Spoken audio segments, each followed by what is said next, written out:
Hey guys, today I have a little bit of a tips and tricks tutorial type video. I'm going to be talking about 90s, when to use them, how to get better at them, how to perfect them, and what makes them so viable.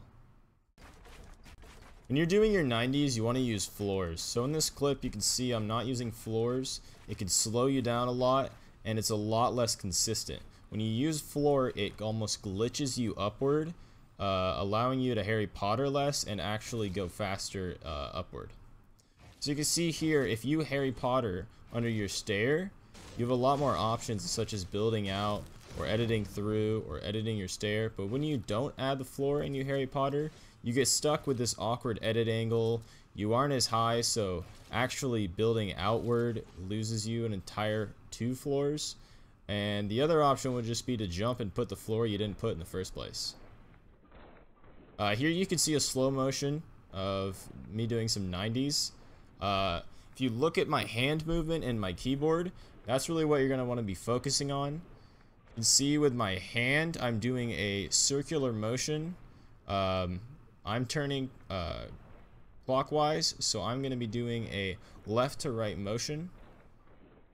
When you do the turn, you want to make sure you swipe kind of around in an oval shape and then do a dip down to make sure you get that perfect floor landing. When you start doing 90s, you should really over exaggerate your movements so you understand the importance of all of the mouse movements that are going into making the perfect 90-degree turns. Also take a look at my keyboard. You can see the only movement key I touch is W. I'm holding it the entire time. I don't press any other movement keys. This allows you to run and jump through your 90s with full efficiency and full stamina. I have my wall out and then I do floor, stair, and then straight back to wall. Wall is what you want to have out the majority of the time. It leaves less options for you to mess up. It makes your 90s more consistent. And you also won't Harry Potter yourself as much under your floor if you have your floor out for less time. You really just gotta perfect the floor timing. That's probably the biggest issue I had when starting 90s. You can see that if you aren't looking down enough or if you have floor out for too long, you'll actually get Harry Pottered underneath of your floor.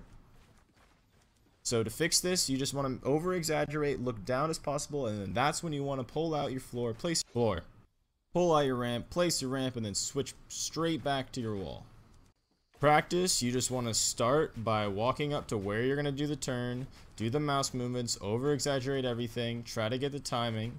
As you get better and better at this and more comfortable with this, start to do it walking. You're going to be messing up, Harry Potter yourself. Try to analyze what you're doing wrong, what the issue is. Come back to this video if you need to. I cover a lot of the problems that you might run into and that you should make sure you're doing correctly in order to minimize imperfection. And then after that, you can start running. And then I would start running through 1, then start running through 2, then start running through 3. And then once you're super comfortable with 3, you can do 4. Or it gets a little bit more difficult because you start getting jump stamina after 3 jumps.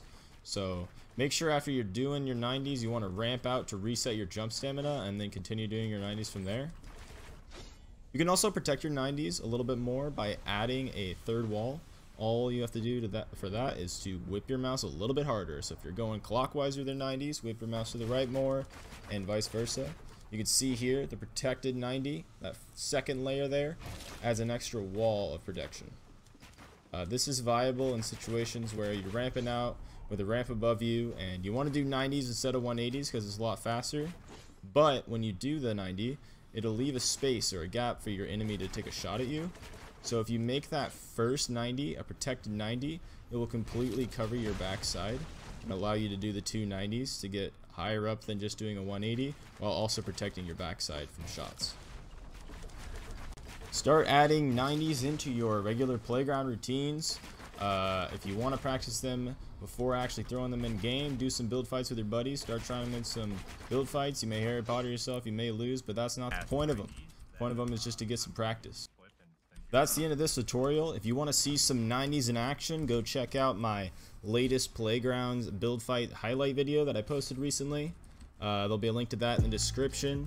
Go practice those 90s. If you have any questions, comments, anything I missed, let me know in the comment section below. I will Definitely respond. If you like the video, give it a like. If you enjoy my content, don't forget to hit that subscribe button. Take it easy.